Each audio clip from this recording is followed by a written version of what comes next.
ନା ଏ ଘରଟାରେ ଆଉ ଜମା ରହିହବନି। ଏତେ ନିନ୍ଦା ଅପମାନ ସହି କିଏ ରହିବ? ବୋଉ ବୋଉ କୁଆଡ଼େ ଗଲିଲ?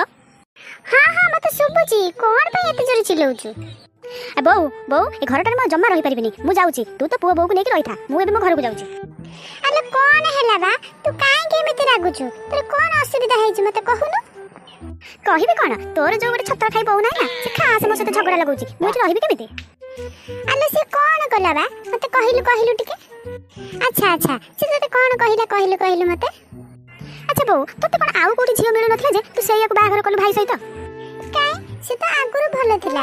ଏବେ ଏମିତି ହବ ବୋଲି ମୁଁ କଣ ଜାଣିଥିଲି? ତୁ କେମିତି ଜାଣିବୁ? ସିଏ ତ ଗୋଡ଼ ହାତ ଟିକେ ଚିପି ଦଉଛି ନା, ସେଇଥିପାଇଁ ତୁ ତାକୁ କିଛି କହୁନୁ।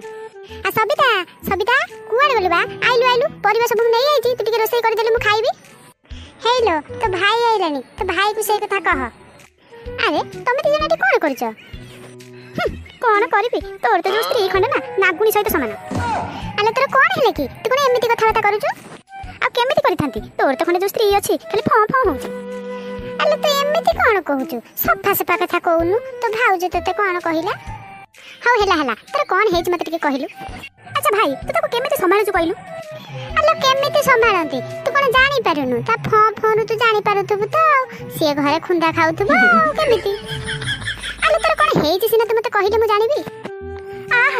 ତୁ ଜମା ଜାଣିନଥିବୁ, ତୋ ସ୍ତ୍ରୀ କଣ ତତେ ଜମା କହିଥିବ? ସବିତା କୁଆଡେ ଗଲିଲ?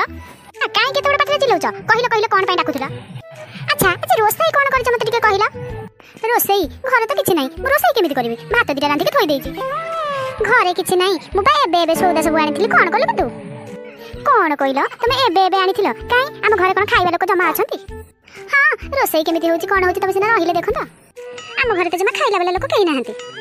ଆଚ୍ଛା ଆମ ଘରେ ଖାଇଲା ବାଲା ଲୋକ କିଏ ଅଛି ଟିକେ କହିଲୁ? ହଁ ଶୁଣ, ମୁଁ ଏକା ଖାଇଯାଉନି। ଆଗରୁ ଯେତିକି ରୋଷେଇ ହଉଥିଲା ଏବେ ତ ଡବଲ ହଉଛି। ଆଚ୍ଛା ତମେ ଦି ଜଣ ଖାଲି ଏମିତି ଗପୁଥିବ ନା ଆଗକୁ ବଢିବ? ବୋଉ ଦେଖୁଛୁ ତ ତୋ ବୋହୁର କି ମୁହଁ? ଆଲୋ ହଁ ଲୋ, ମୁଁ ସବୁ ଜାଣିଛି। ନ ଜାଣିଲା ଭଳି ଚୁପ୍ ରହୁଛି। ଶୁଣ, ମୋ ସାଙ୍ଗରେ ଲାଗନି, ନହେଲେ ମୋଠୁ ଖରାପ କେହି ହେବେନି। ହଉ ହେଲା ବହୁତ ଗପୁଛୁ ତୁ। ପରିବା ସବୁ ନେଇଯା, ରୋଷେଇ କରିକି ଆଣିକି ଦେ, ମତେ ଭାରି ଭୋକ ଲାଗିଲାଣି। କାଇଁ ତମେ ଏତେ ଯଦି ତର ହଉଛ, ନିଜେ ଚାଲି ଯାଅ ରୋଷେଇ କରିକି ଖାଇଦବ। ଦେଖୁଛୁ ତ ସେ କେମିତି କଥାବାର୍ତ୍ତା କରୁଛି? ମୁଁ ତ ଦେଖିଛି, ତୁ ଦେଖେ। ଆଚ୍ଛା ତମେ ଦି ଜଣ କଣ ଫୁସରା ଫୁସରି ହଉଛ ମତେ ଟିକେ କହିଲ?